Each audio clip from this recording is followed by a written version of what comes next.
Hello friends. तो स्वागत है आपका फिर से आपके अपने मिनी बगीचा में। तो तैयार हैं आप लोग मेरे साथ फिर गार्डनिंग करने के लिए। तो चलिए आज हम एक बहुत जाने माने प्लांट के साथ जो कि सबका पसंदीदा होता है और हर घर में होता है मोस्टली, तो उसी के साथ हम आज बनाएंगे एक हैंगिंग बास्केट और देखेंगे कि हम उस हैंगिंग बास्केट को कैसे बुशी बनाते हैं। तो ये मैंने एक प्लास्टिक की बास्केट ली है। ये बहुत बड़े साइज़ की नहीं है, स्मॉल साइज़ की है, जैसे कि हम नर्सरी वगैरह पे देखते हैं उसी साइज़ की बास्केट है ये। तो इसको लेके हम देखेंगे कि हम किस तरीके से इसमें मनी प्लांट लगाएंगे। तो ये आप मनी प्लांट की एक स्टेम ली हमने और आप भी इसी तरीके से एक स्टेम लें और देखें कि हर पत्ती के नीचे नोड होता है इसमें, तो यहीं से जड़ निकलती है और एक प्लांट बन जाता है एक पत्ती से। तो ये देखते हैं हम अपने प्लांट को किस तरीके से इसमें सेट करेंगे। तो ये मैंने मिट्टी ली है और साथ में कोकोपीट और कंपोस्ट, ये कंपोस्ट है और कोकोपीट है। तो हम इसको तीनों को बराबर मात्रा में लेंगे। थोड़ा बहुत ऊपर नीचे हो जाता है तो कोई भी दिक्कत नहीं है, क्योंकि ये जो कंपोस्ट है वो ऑर्गेनिक है और जो केमिकल फर्टिलाइज़र्स होते हैं वही पौधों को नुकसान करते हैं, ऑर्गेनिक बिल्कुल भी नहीं करेंगे। तो ये हम बराबर मात्रा में लेंगे। तो ये मैंने मिट्टी और कंपोस्ट को मिला लिया और इसके बाद मैं डालूँगी इसमें कोकोपीट। और कोकोपीट हम इसलिए डालते हैं कि ये हमारे जो प्लांट होते हैं उसमें मॉइस्चर बना रहे हैं। हमारी मिट्टी के जब अंदर मॉइस्चर होगा तो प्लांट को वो मरने नहीं देगा और समर में प्लांट अच्छा चलेगा। तो इसलिए मैं कोकोपीट को इसमें मिक्स कर रही हूँ, क्योंकि कोकोपीट जो होती है वो मॉइस्चर को एब्जॉर्ब कर लेती है और पौधे के लिए नमी बना के रखती है मिट्टी में। तो इसलिए हम कोकोपीट का यूज़ करते हैं और इससे मिट्टी हल्की भी रहती है, वेल ड्रेन्ड भी रहती है। तो हम अपनी मिट्टी को वेल ड्रेन बनाने के लिए भी कोकोपीट का इस्तेमाल करते हैं। तो ये मैंने एक स्टेम ली है और मैं ये इसमें किस तरीके से सेट करती हूँ ये मैं अब आपको दिखाऊंगी।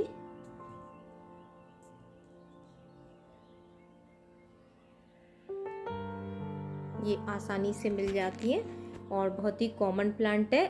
और ये जो मैंने मनी प्लांट लिया है ये तो हर घर में मोस्टली होता है। तो ये जूड़े पिन है, तो ये थोड़े बिग साइज़ के जो मेरे पास थे, लेकिन आप स्मॉल साइज़ का जूड़ा पिन भी ले सकते हैं। तो इस तरीके से मैं इसको राउंड में घुमा के और मिट्टी में सेट करूँगी। जब हम इस तरीके से प्लांट को लगाते हैं और जूड़े पिन के साथ नहीं लगाते तो वो उठ जाता है ऊपर को और वहीं से जड़ मिट्टी में नहीं जाती है, तो वो प्लांट बहुत अच्छे से नहीं बन पाता, बुशी नहीं हो पाता। तो देखते हैं हम किस तरीके से अपनी जूड़े पिन को लगाएंगे। ये मैंने नोड को मिट्टी के अंदर दबाया और उसमें जूड़ा पिन लगा दी।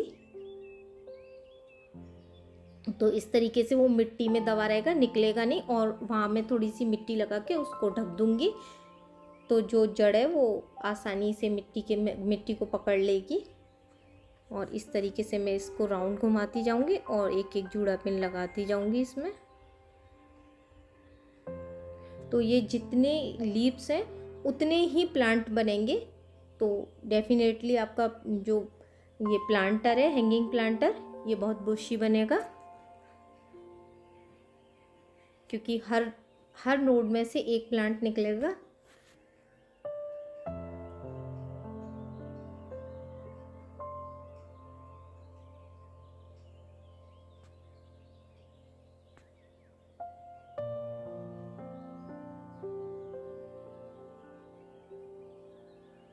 जनरली हम बड़ी बड़ी स्टेम लेते हैं और उसको मिट्टी के अंदर दबा देते हैं और लंबा सा हैंग कर देते हैं, तो उतनी जल्दी वो सरवाइव नहीं कर पाता है और पत्तियां भी उसकी ख़राब भी हो जाती हैं या वो इतना अच्छा नहीं दिखता, बुशी नहीं बनता। तो इस तरीके से अगर आप लगाएंगे तो इससे बहुत अच्छा रिजल्ट मिलेगा आपको और आपका प्लांट बहुत बुशी बनेगा। आपकी जो हैंगिंग बास्केट है वो बहुत अच्छी बनेगी। और इसके ऊपर मैं थोड़ा सा कोकोपीट डाल के या कंपोस्ट डाल के इसको ढकती जाऊंगी। और ये बिल्कुल भी अब यहाँ इसमें से हिलेगा नहीं, आराम से ये मैंने इससे टक कर दिया है जूड़ा पिन से, तो ये आराम से बना रहेगा इसमें।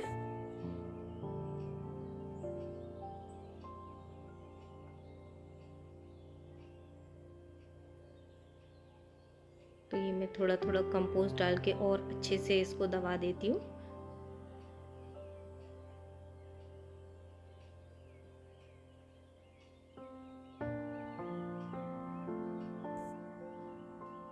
तो इस तरीके से मैं ये प्लांट लगाऊंगी और ये चारों तरफ से हैंग करता हुआ बहुत ही सुंदर बनेगा। और अभी मैं इसके बीच में जो जगह बची है प्लांटर में, उसको भी फिल करूंगी। तो ये एक और मैंने स्टेम लिए, इसको भी मैं राउंड घुमाऊंगी और राउंड करके मैं इसके बीच में इसको सेट करूंगी। और इसकी भी जितनी नोड है उसमें से उतने ही प्लांट निकलेंगे। तो देखा आपने, 2 स्टेम के साथ में मैं एक प्यारी सी बास्केट तैयार होगी मेरी। तो इसको भी मैं जूड़े पिन के साथ सेट करूंगी। मोस्टली जब हम प्लांट को ऐसे ही दबाते हैं ना, तो वो धीरे धीरे करके जब हम पानी डालते हैं या कुछ भी करते हैं तो वो बाहर निकल आता है और दबता भी नहीं है अच्छे से। तो इस तरीके से जब हम जूड़े पिन से दबाएंगे तो बहुत अच्छी तरीके से सेट हो जाएगा प्लांट और बहुत बुशी बनेगा।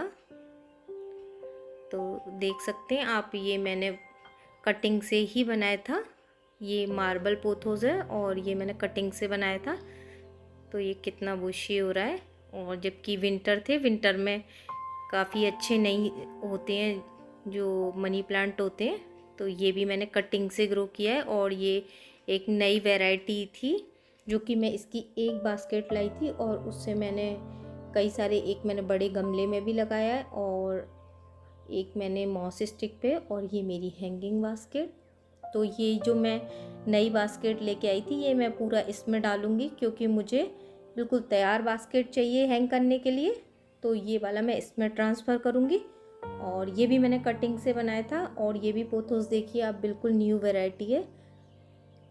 तो ये भी बहुत सुंदर लगता है। इसकी भी मैं एक ही बास्केट लाई थी और कई सारे मैंने बनाए हैं। तो ये देखिए, मैं इसको भी निकाल के दूसरे वाले 2 लाई थी ना प्लांटर, तो दोनों में एक एक लगाऊंगी। और इसमें भी मैं मिट्टी, कोकोपीट और कंपोस्ट को मिक्स कर लेती हूँ। और ऑलरेडी वो मिक्स बनाई है तो ज़्यादा नहीं भरना है मुझे, इसको ही इसमें सेट करूँगी मैं, क्योंकि मुझे बिल्कुल तैयार बास्केट चाहिए थी घर के अंदर लगाने के लिए। तो ये मैंने ट्रांसफ़र कर ली और इसमें से कटिंग मैं इसमें बना के लगा लूँगी। तो इस तरीके से हम एक बास्केट लगा के कई सारे प्लांट तैयार कर सकते हैं। तो ये अभी तक मेरी बास्केट रखी हुई थी, क्योंकि मैंने आपको बोला था कि मैं आपको इसमें क्या लगाऊंगी, तो ये मैं दिखाऊंगी। तो इसमें मैं मनी प्लांट लगाऊंगी। तो तैयार है मेरी ये बास्केट और देख सकते हैं आप कितनी सुंदर लग रही है और कितनी शाइन कर रही हैं इसकी लीव्स। तो ये मैंने इसकी कटिंग ली है और इस कटिंग से मैं आपको दिखाऊंगी दूसरी तरीके से लगा के, कि हम एक और तरीका है लगाने का प्लांट को इसको। तो ये मैं हर नोट पे से काट लूँगी, एक लीफ के नीचे जो नोट होती है उसको काट लूँगी और एक्स्ट्रा लीफ को मैं हटाती जा रही हूँ। सॉरी, एक्स्ट्रा जो स्टेम होती है उसको मैं हटाती जा रही हूँ। तो इस तरीके से जितनी भी लीव्स हैं उसके पास से मैं काटती जा रही हूँ और इस तरीके से मैं ये अपने कई सारे प्लांट बना दूँगी। तो ये कटिंग तैयार है इसकी अलग अलग। और ये मैंने मार्बल पोथोस भी लिया है, तो मैं एक मिक्स करके बास्केट बनाती हूँ। तो ये मैं एक्स्ट्रा स्टेम इसकी निकालती जा रही हूँ और ये नोट पे से इसकी इस तरीके से कट करती जा रही हूँ। तो आप भी इसी तरीके से अपना मनी प्लांट लगा के देखें कि कैसे बनता है वो, और प्लीज़ बनाएं और मुझे बताएं जब वो अच्छे से चल जाए तो कि वो कैसा बना। तो मुझे बहुत अच्छा लगेगा। जो भी इतने सालों में मैंने एक्सपीरियंस करा है, 12 से 13 सालों में, तो वो मैं आपके साथ शेयर करना चाहती हूँ और मुझे बहुत अच्छा लगता है। मैं बिल्कुल नहीं चाहती कि जो गलतियाँ मैंने करी हैं वो मैं आपको भी करने दूँ। तो प्लीज़ ऐसे कई वीडियोस देखने के लिए आप मेरे चैनल को अगर सब्सक्राइब ना किया हो तो सब्सक्राइब कर लें।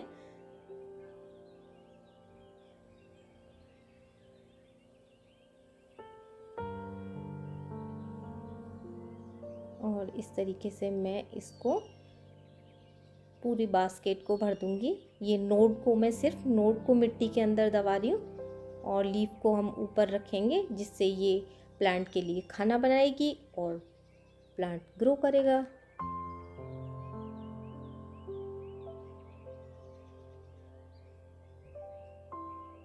और मैं इसको मिक्स करके बना रही हूँ, तो मैं इसमें ये मार्बल पोथोस भी लगाऊंगी। तो एक साइड से इसमें मार्बल पोथोस निकलेगा और दूसरे साइड से ये दूसरा वाला शेडेड वाला।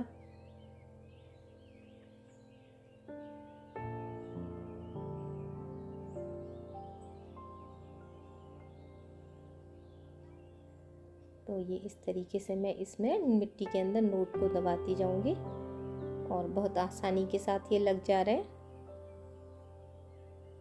तो आप भी ज़रूर ट्राई करें। मैंने जैसे बताया है आपको, तो आप दोनों ही तरीके से ट्राई करके देखें कि बास्केट किससे ज़्यादा अच्छा बन रहा है।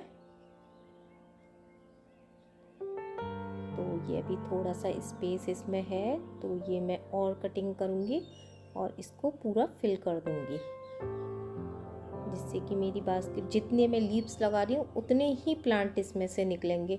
तो आप समझ सकते हैं कि ये बास्केट पूरी कितनी अच्छे से भर जाएगी। तो आप छोटी बास्केट भी ले सकते हैं, आप बड़ी बास्केट भी ले सकते हैं, उसमें भी इसी तरीके से प्लांट लगाएं आप, तो आपकी बास्केट बहुत सुंदर बनेगी। और मनी प्लांट एक ऐसा प्लांट है जो कि सबको ही पसंद होता है और हर घर में होता है। तो आप इस तरीके से ज़रूर लगा के देखें। और मैं ये इस पे पानी का स्प्रे मार दूंगी। और आप ये बात ज़रूर ध्यान रखें कि जब मनी प्लांट की मिट्टी सूख जाए तभी पानी दें, क्योंकि मैंने इसमें कोकोपीट मिक्स किया है, तो इसमें मॉइस्चर बना रहेगा। ये ध्यान दे लें, हमेशा अपनी मिट्टी को छू के देखें कि मिट्टी गीली है या सूखी है। बहुत गीली होने पे पानी नहीं देना है, जब मिट्टी सूख जाए तभी पानी देंगे। तो इस तरीके से ये मेरी एक बास्केट तैयार है। कैसा लगा आपको मेरा ये वीडियो? तो ये इस तरीके से ये 2 बास्केट मैंने बना के तैयार किए।